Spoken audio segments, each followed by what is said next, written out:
Villators, thank you for your love and support. I appreciate you all. Our all in all, the Savior, the Protector, the Unifier, the Messiah, the most loved. Captain Ibrahim Traore is a father indeed. Not like the way the other ones, people we know who have sacrificed their lives, lost their lives in their line of duty, and the nation has never done anything.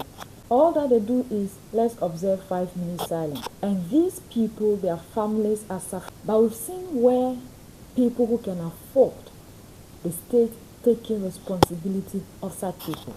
There is a war that has been imposed on Burkina Faso, and there are people who sacrifice their lives, homeland or death. And for that reason, so he has taken it upon himself to meet the families, hear from them. They are the best people that can tell us what they are going through, and it is the responsibility of the nation to take care of these people that they've left behind. Nobody cares for them. It is now left onto the women to always struggle to take care of these children and themselves. When there is war, it is always the women and children that suffer. But the society is doing less. We are so happy that we have leaders who are thinking about the people. This war, as he said, was imposed on people who don't understand why Africans must, and so they rose to fight. Theirs is for us to suffer for them to progress. They are doing everything possible to continue with the colonial legacy their forefathers left, but the African is doing little to fight for their next generation. Thank you for coming in such large numbers to this conference. Vivi of the Orphans, which is the first of its kind since the beginning of terrorism. I am very happy to be here this evening to listen to the grievances, if I may say so, but also to find quick solution paths to the socioeconomic conditions of the wives and orphans of our comrades who paid the price with their lives. But before anything else, I wish for us to take a minute to pray for the repose of the souls of our comrades who fell on the field of honor for the homeland.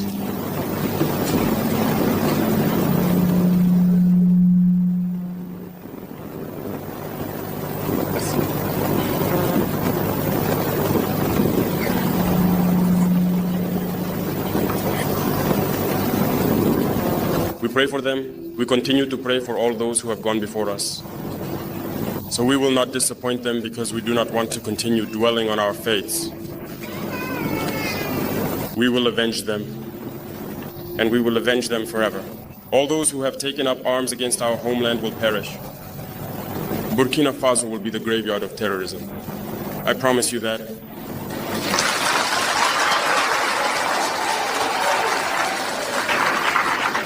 We will ensure that we continue the equipping, training, and recruitment of the Burkinabe youth to defend our homeland, and that we can bring back the much-inspired development in Burkina Faso for the happiness of our people. So be honored for those who sacrificed their lives so that we could be here today, and continue to pray for all those who keep fighting so that our homeland endures. This is a war that was imposed on us. We have no choice but to fight, and that's what we are doing. Today, more than ever, we have the initiative on the ground and we are avenging, day by day, all those who, since 2015, have lost their lives in this fight. We cannot imagine the pain of everything, each one, but we know that you are the heroes. During our absences, only God knows how you suffer. Whether we return or not, women continue to suffer at home. Children suffer greatly from our absence. It's painful, but be sure of one thing, it's for the homeland. And all we can do is think how to take care of you so that this pain can be eased. I think that is the very essence of this conference that has brought you together, so that we can find more solutions that come from yourselves. It must be said, it has been 10 years now that we have been fighting, because the first terrorist acts appeared in Burkina Faso since 2015. But in 2023, I therefore requested that we have a fairly clear database. First, on the injured for their care after visiting them at the Kamsangule Hospital. And we realized that we do not have an exhaustive file of our injured. We also held a conference with them last year, which allowed us to identify many potential solutions. However, we need to have a clear file. And this allowed us in 2023 to simultaneously reflect on the files. If we do not have the file of our injured, we need to see if we have the file of those who remain. After our fallen heroes, that is, the babies and the orphans, we also realized that we do not have a database reliable. That's why I think that recently we have been working to develop an application from which people can register. And I was informed in any case that the application is ready and should be launched. In the hours or days to come, all mechanisms will be implemented to assist those who cannot register. Similarly, to support them so they can register and so that we first have a comprehensive, clear record of all those who have sacrificed everything for the country. It is from there that we can truly provide support.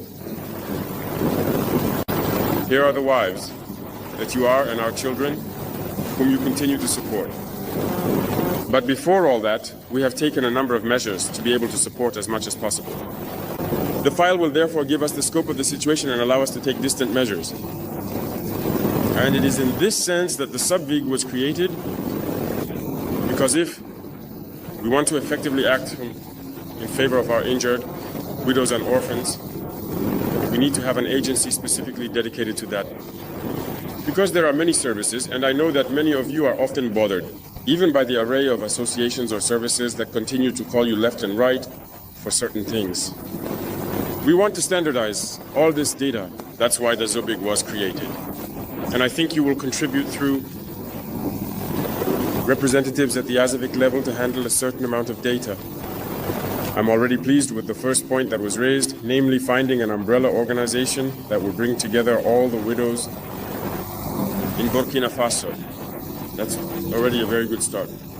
With the database, I think it will be very easy to do. And it's from there that we can act consistently in your favor. Let's return to the point that was raised here.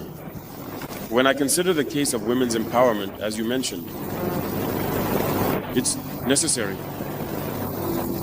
to move towards that so that every woman can have enough to feed her family. That's it. The very essence of what we want to do. It's an imperative. Otherwise, how are we going to educate the children? How are we going to take care of the children?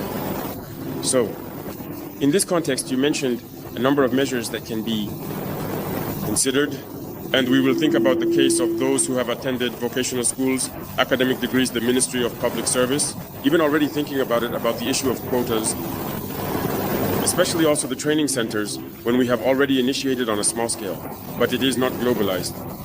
And I say again, the file will allow us to have a mapping because there are those who are in the big cities. But it is necessary that through the files, we can know how many women come, for example, from Guarom, how many women come from Nyangologo, how many women come from Nuna, and so on.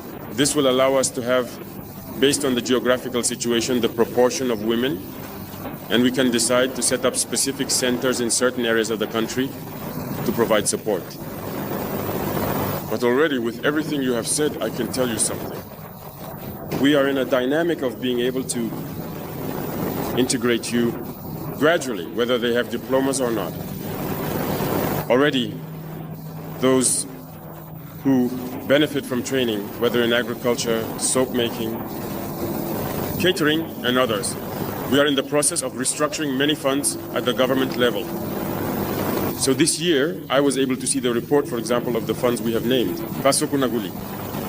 They have given loans amounting to approximately 7 billion. Those who benefit from the loan, the purpose for which they take the loan, I have given instructions to redirect the loan towards quite strategic objectives. You will be able to benefit from the loan in these structures. The FARF that you know well, which we are also revitalizing, is in favor of all women. And if the file is clear, we can therefore have particular advantages so that you can also have funds there to be able to set up. There is the that existed for financial inclusion, which we recently transformed into an agency at the Council of Ministers that you followed. It has become the agency for the promotion of financial inclusion, and we want to equip them so they can support you. It is the fund dedicated to small and very small enterprises, especially women entrepreneurs, to be able to have the minimum credit and be autonomous in their employment. In addition to all that, those who want to venture into agriculture or agricultural processing, we also want to replenish the ANCAFA fund so that you can apply. And once we have a clear enough file, if you apply, ASOVIC will see how to interact with all these funds to facilitate and monitor what you are going to undertake. So we do not wish to just train you and leave you. We want to train you, support you to establish yourself, and enable you to work. When I take, for example, the field of soap, those who produce soap, it's not just about production. Often, selling also becomes complicated. Therefore, we have also undertaken measures already with the Prime Minister so that our administration can consume what we process locally. The instruction has either already been given or will be given so that through the umbrella organization, we can consume what you will be able to process. So you will be prioritized. There will be several industrial units for processing because as part of the agricultural initiative, we are doing a part for the military. And we are training the defense and security forces to produce. And who will process the production? It's you. And we will set up industrial units on site so that you can work in these units and be able to process what the military will produce so that it can be distributed within the Army's economy. So on this aspect, we are not worried. We have already taken many initiatives and we have a fairly clear plan so that you can be employed properly and be at ease. All we ask of you is to really register on the platform so that we have a clear record. And there, LASVABIG will be able to support you in everything you want to undertake. Already there are certain industrial units that have been launched, notably Texforce, which is the Army's textile industry. I think that you too are prioritized for everything related to employment. So at the level of this industrial unit in Bobo Dioulasso, I want to inform you that you are prioritized in this recruitment, up to a certain category that is not technical, particularly related to the handling of machines and everything involved. So there are many initiatives being taken in this direction so that you can truly be autonomous. And for me, as I say, I was telling the young people in all, the idea is not necessarily to integrate people into the public service. Because I said, we need to remove the mindset of public service from our heads, but we must manage to produce wealth. There you go.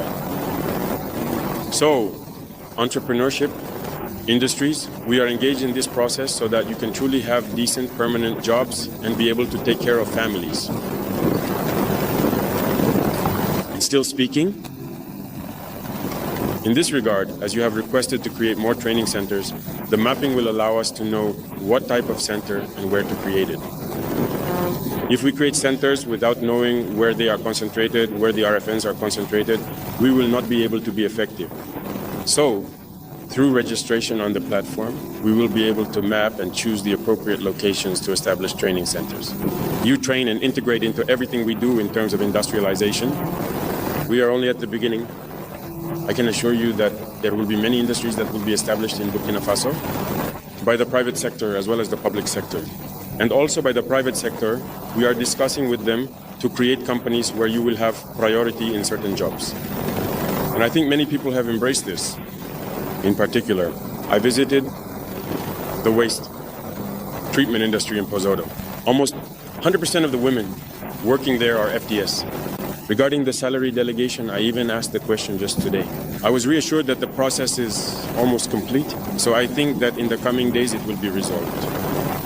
So we are aware of all the suffering behind this situation. I think it's almost okay now. It often takes a bit of time because all of this is related to the lack of files. The lack of files is really a very serious problem. Once all of this is resolved, I think it will behave better. Because if we don't know, anyone could come forward claiming to be, well, our women, fallen heroes' wives.